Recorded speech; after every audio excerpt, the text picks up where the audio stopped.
I let Jill take the next nap on the couch. For a crazy moment, I envied the mummy for sleeping so long. Jill didn't seem all that rested when Arlene and Albert returned, but any sleep had to be better than none. Jill asked if there was any coffee, and it turned out that the Kims stored it in the basement. Hot tap coffee helped bring her around, and with dark circles under her eyes and still yawning, she got to work on the man who was no longer a mummy, but still plenty cyber. She attached the necessary wires, brought up her ultra micro, and started hacking. I still had my doubts that this would actually work, but the more excited Jill became, the more I was converted. Then she said the magic words, "Yes, yes, yes!" and got up to pump her arm and strut like a guy. I doubt that sex will ever give her that much excitement. About a minute passed while she fiddled with the trackpad, listening to hand-shaking routines on the audio out. She gave the first report. "I've made contact with his brain at 1732. His name is Kenneth Estes." "Does he know where he is?" I asked. Jill hesitated, and then spelled it out. "He thinks he's dead and in hell." "Can we talk to him?" I asked. "Yep," said Jill. "I can type questions and you can read his answers. But you have to scan through the random crap to direct a link to Ken's brain." "All right, you interpret," I replied. "The first thing is find out who he is and why he's important enough for demon gift wrapping." Arlene sat up on the couch where she'd almost dozed off. This could well be too interesting to miss. Albert sat in a chair, but he was wide awake. Jill tapped for a long moment at her tiny keyboard, using all 10 fingers, much to my surprise. I thought all hackers were 2-finger typists. It was like a law or something. She read the first part of the man's story. "As I said, his name's Ken Estes. He's a computer software designer slumming as a CIA analyst. Low-level stuff, not a field agent or anything. He was born in..." "No time for the family background," I interrupted. "Keep him focused on how and why he became a cyber mummy." Somewhere, water was dripping. I hadn't noticed it before, but it was very annoying while waiting for Jill to pass on the messages in silence. Finally, she spoke again. "When the aliens landed and started the war, Ken was told by his superiors that the agency had developed a new computer, which the operator accessed in VR mode." "What's VR?" Albert asked. "Old term. This guy's in his 30s. Virtual reality. We call it burfing now, from body surfing, I think." "Oh, the net," said Albert. "We'll go back to school later," I jumped in. "Get on with it, Jill." "High-ranking officers within the agency induced Ken to accept the implants for apparently the good of the United States. Told him he'd be able to help fight the aliens. Instead, it turned out they were traitors within the company." Jill stopped for a moment, swallowing hard. She took another sip of coffee before continuing. We were back to her deep disgust for human traitors. She made herself read on. She wouldn't be guilty of dereliction of duty. The high-ranking officers had cooperated with the aliens, joining a criminal conspiracy against the country they were sworn to defend, and incidentally, against their own species. Ken told us more, through Jill.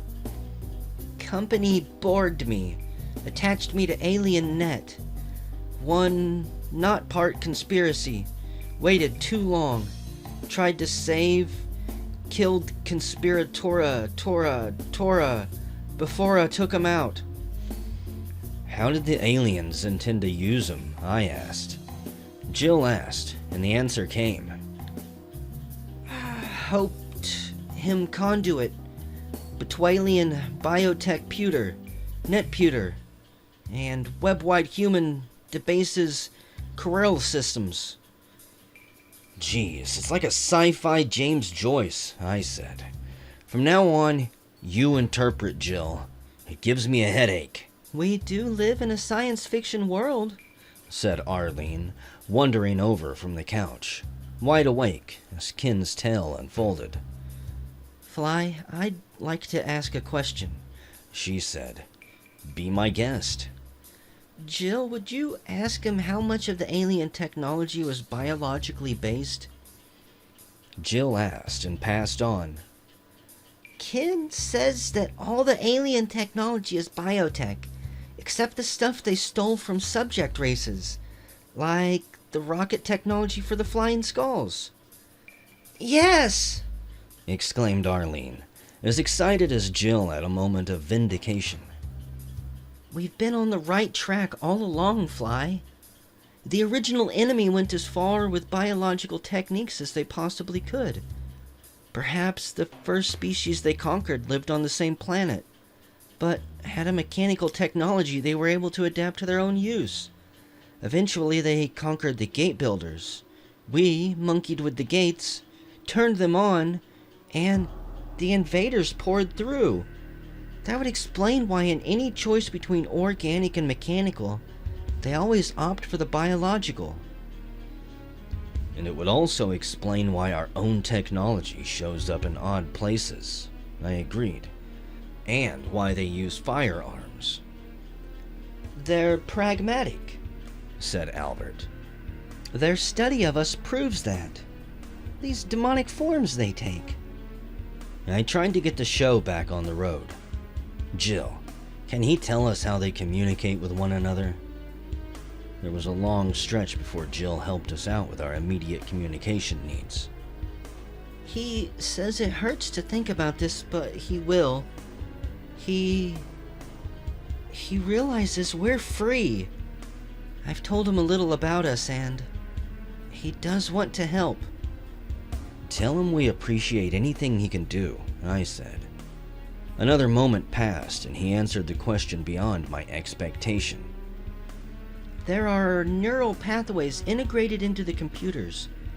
Psi connections carry all the orders. The aliens don't need to tell their slaves what to do. They merely think the orders, but it's different than merely thinking. No word. Project? Simulcast? Does Ken know where the commands originate? I asked. He doesn't understand the question, Jill answered quickly.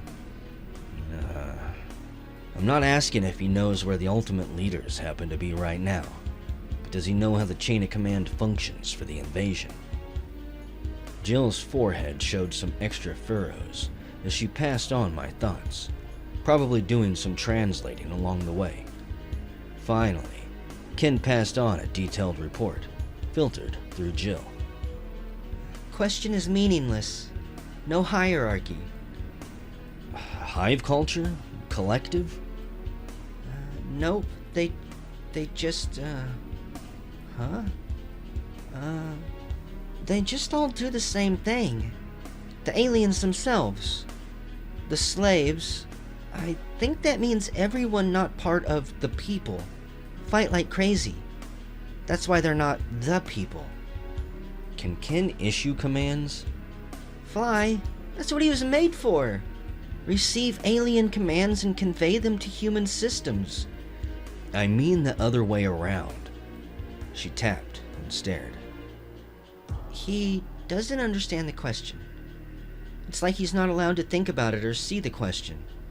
Some sort of protected mode thing, firm-wired in. Wait, he's talking again. This invasion fleet is actually an exploration fleet. Highest intel aliens are the entities inside the spider mines. Send out fleets, probe, when feasible conquer alien worlds. No reason other than raw power. Well, Ken can't understand the reason if there is one. Slave masters with an expanding empire, but more interested in finding new genetic material to absorb into their web of life, which is how they think of it, than they are in having new individual slaves, especially short-lived, contentious slaves.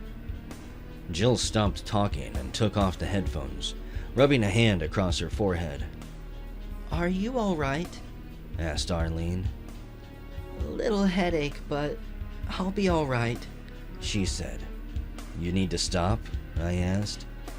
"No, hey, I just had a brainstorm. If we could get Ken jacked into one of the alien terminals and override the safeties, we could sabotage their net." "Brilliant idea," I said. "Why didn't I think of that?" I winked. Maybe we could sabotage their entire technology base. "There's a problem.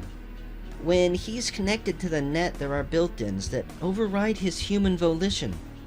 The monitor can't take over the CPU. It can if it has its own chipset and special programming," muttered Arlene.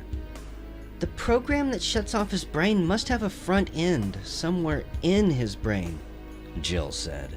To herself, I presumed. "If I can find it, I can disable it. Or I'm not Jill Horchner. Are you?" asked my pal. Jill glanced over at her and added, "I need a quiet place where I can be undisturbed for several days. Days, not hours." There were several hundred questions I wanted to ask Ken, but we heard a loud noise from upstairs. It didn't sound like more of the headbanger music. It sounded like heavy feet thumping around upstairs. Maybe it was aliens coming to pick up their supply of zombie brew. I was pissed that the Kims hadn't warned us when these guests would pay them a visit. Then I realized that the aliens wouldn't stick to any kind of set program. All the more reason for the captain and the doctor to maintain their act. Very quietly, Arlene flicked off the one light in the basement ceiling. We sat in the dark. We heard raised voices. The Kims were denying that they'd seen a human strike team or a human wrapped in bandages. I heard the telltale hiss of imp talk. I held my breath. There were a lot of feet tramping around up there. A new kind of voice spoke next, a grating, metallic monotone.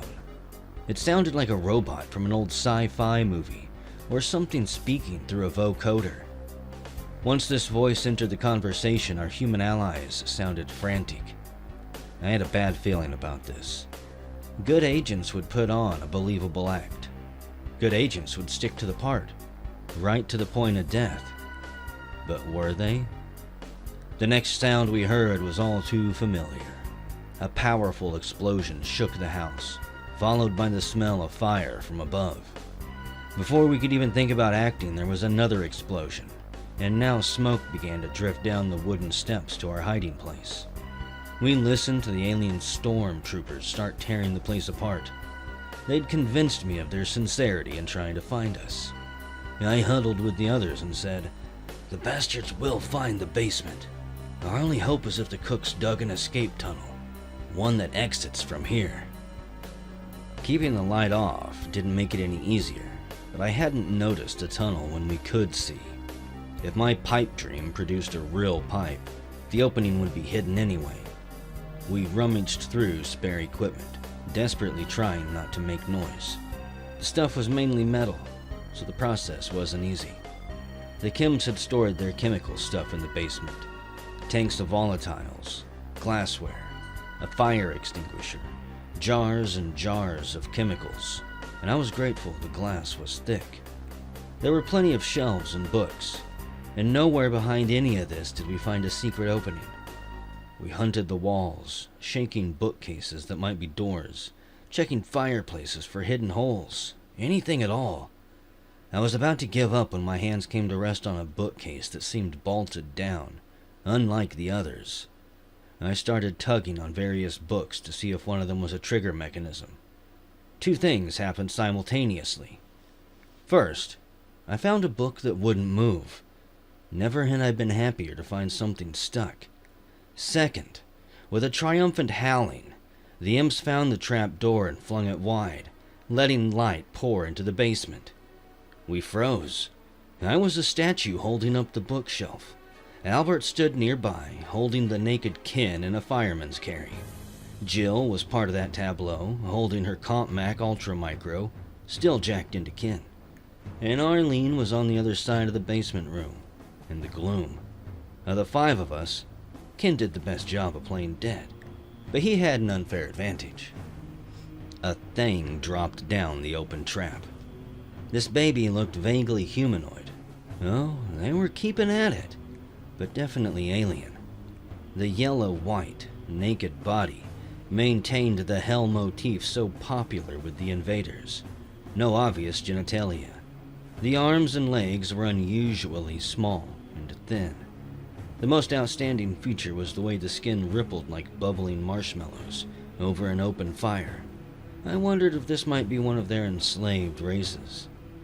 As it came closer, it dawned on me why the spindly limbs were irrelevant to its effectiveness in battle. The new monster was hot. I mean, fires of hell make your eyeballs pop hot. No wonder the skin rippled from the amazing heat. He was like a mirage in the desert, made into burning sulfur flesh, the most hellish creature yet. There were books on the shelf right next to it. They burst into flame from his proximity, lighting the room, and the wood of the shelf charred right before our eyes. Maybe it was an optical illusion, but it appeared that actual flames danced along the thing's skin.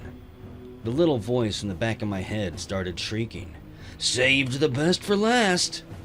The trouble with the little voice was that it was so damned optimistic. As the living torch moved closer, I saw its eyes weren't really eyes, more like a ring of flaming dots, so bright that it hurt to look at them. I wondered how we might appear to this creature. I also wished I had a barrel of ice water to throw on the uninvited guest. The others were as confused as their fearless leader. Arlene was able to fire off a short burst from her AB-10. The thing didn't even react, but Arlene's machine pistol became so hot she had to drop it. Then, the fire thing moved between the others and yours truly, focusing on me. Having cut me off, the monster put on a little magic act. It was so bright, I couldn't turn away, no matter how painful. And I watched its body actually contract, becoming brighter as it squeezed together, like it was about to explode. Training took over, the healthy respect we were taught for all kinds of explosives. I had no desire to become Marine Flambe.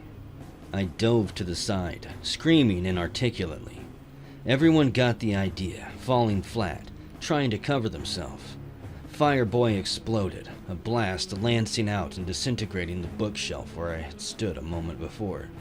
Albert threw himself over Ken's body, then left Ken on the floor and grabbed his Uzi clone. We had all the light we could use. The big Borman opened fire. The big gun actually sounded soft compared to the horrific explosion from the alien, but the result was the same as with Arlene. Did the thing generate a heat field around its immediate body surface? Heat so intense that bullets dissolved before getting through? One good plan was growing in my head. Run away! This was a much better plan than it sounded. Rising shakily to my feet, I could see quite clearly the tunnel we'd been trying to find. The shelf I'd been exploring had indeed covered the exit, and the explosion had done a superb job of open sesame. I considered how to rescue the others, or at least Jill and Ken. The mission wasn't a burnout case yet. For some reason, the fire monster seemed to have a thing for me. It targeted me again. I recognized the telltale signs. Looking right at me, if those black dots counted for eyes, it began to contract, powering up for another burst. Before I ended my career as a piece of toast, Arlene came to the rescue. She got right behind the monster and opened fire from behind. Having learned her lesson about wasting bullets on this guy, she used the fire extinguisher. Never discourage initiative. That's my motto. She sprayed the thing, snarling, "Goddamned fire eater!" It was the best name she'd invented in quite a while. The monster screamed. The fire extinguisher was actually extinguishing the fire. This suggested a whole new approach to dealing with the monsters. Properly labeled household appliances could restore heaven on earth. Arlene kept pouring the foam on the fire eater, who was making a sound somewhere between a screeching cat and sizzling bacon. If the Marine Corps were around after we'd saved the world, I'd recommend a special medal for Arlene as master of unconventional weaponry. First the chainsaw, now the safety equipment. I have the highest possible regard for women who saved my life. Move out! I bellowed to one and all, issuing one of my favorite orders. Everyone liked the idea just fine, except for one imp, that is, without the brains to avoid tough Marines who had just stomped a monster compared to which an imp isn't fit to light cigars. Imps aren't generally all that bright, of course, so I don't know why I was surprised. The ugly little sucker dropped through the hole and threw a flaming wad of snot that I refused to take seriously. On the other hand, one of those wads cached the chips of Bill Rich. The thought made me doubly mad, so I returned fire with my double-barreled, thinking how I actually preferred an honest, all-American duck gun like this one to the fascist pump-action variety. Yeah, the imp split down the middle, the guts making a Rorschach test. Better than a riot gun, no question about it. We hauled ass down the tunnel as I ran our list of liabilities. There was only one, actually, but it was big. If we'd gotten the shelf open and closed behind us, we'd have a decent chance right now. However, all the monsters in the world knew where we'd gone, and the hordes would be hot on our heels. Reinforcing this idea was the hissing, growling, slithering, wheezing, roaring, schlumping, and thud-thud-thudding a few hundred meters behind us. There was nothing to do but run like thieves in the night. Arlene brought the fire extinguisher with her. God knows why. Unless we ran into another one of our brand new playmates. Albert and Jill were strapped, so their hands were free to carry Ken. Poor Ken. The way he was getting knocked around, bruised and cut, he would have been doing a lot better if the bandages had been left on. If we got out of this, I promised to buy him a whole new body bandage. The tunnel, winding snake-like, was terribly narrow, lined with raw earth and occasionally propped with wooden braces. The little voice in the back of my head insisted we were perfectly all right, so long as the passage wasn't blocked. This was the same voice that always told me to leave the umbrella home right before the heaviest rainfall of the year. Now, it's not like we hit a real cave-in. If we had, we'd simply have died right there. But a partial cave-in we could deal with. Albert threw his massive frame at the wall of dirt, and it shifted. We were slowed down by Jill and Arlene pushing Ken through, while Albert yanked from the other side. I guarded the rear with the shotgun loaded, ready for bear. No bears. A few feet ahead, we hit the outside of a huge pipe and found a hole buzz cut right through it. We opened it, and I wished I'd left my olfactory senses back on Mars. Ew, said Jill, another unsolicited but insightful commentary. Sewer main. We were assailed by the odor of methane. Dive in, the offal's fine, said Arlene cheerfully. The sound of our pursuers only 50 meters back made the idea a lot more appealing. We could hear their raspy breathing. We ducked into the sewers, very careful that Ken shouldn't accidentally drown. We'd come this far together, and he was starting to feel like a member of the family. As we ran, we heard the last sound anyone wants to hear underground, the roar and whoosh of a rocket. I crashed into the others, making Albert drop Ken. Something heavy, smelling of burnt copper, whizzed over our heads. A nasty little rocket that just started to curve, heat-seeking, but couldn't quite make the turn. It blew a hole in the pipe instead. And I thought the tunnel smelled bad before. I shook the dust out of my eyes and coughed, then lifted Jill from the ground. Tears were pouring down her face, but she wasn't crying. My eyes were watering too. Albert jerked Arlene to her feet, and they both checked on Ken, who was lying face down with a pile of dirt on his head. Jill opened his mouth, shoveled the dirt out, and made sure he hadn't swallowed his tongue. He coughed and Jill got to her feet, handing Ken off like a sack of wheat. I loved watching a 14-year-old do what was considered criminal in the previous world, act like an adult. "Over here," yelled Albert, pointing to a small hatch leading to a cramped corridor. The monsters were big, and they'd have a hard time following. Albert went first, probably not a good idea. I preferred Jill and Arlene in front. If we were ambushed from behind, the girls might still get through, and Albert and I could hold off the bad guys. The mission would go on. But it was too late to do anything about it now. At least we knew that anywhere Albert went, the rest of us could easily follow. I brought up the rear, hanging back to delay if necessary. The corridor walls were lined with pipes. When I caught up with the others, they were trying to open a pressure hatch at the far end. I brought bad luck with me, the sound of another rocket. Albert and I dived left, Arlene and Jill right, taking Ken with them. Our actions confused the heat seeker. It turned partially starboard, exploding and rupturing several pipes. Again, we had the fun of choking and gagging on a huge burst of methane. Albert grunted as he turned to the difficult pressure hatch. I heard the gratifying sound of metal grinding against metal. We didn't open the portal a moment too soon. Looking back, I saw imps, zombies, and one bony. That answered the question of who'd been firing rockets. Bringing up their rear was either another fire eater or the one Arlene had sprayed with the foam. If the latter, he'd be looking for payback. Arlene stepped up, fire extinguisher pointed, ready for round two. I suddenly remembered something from my Rosh's high school days. "No!" I shouted. "Get back! Get through the hatch right now!" She got. Coming out last, I slammed the hatch shut and spun the wheel. "That's not going to last," said Albert. "Won't need to," I said, backing away. "Everybody, get way back."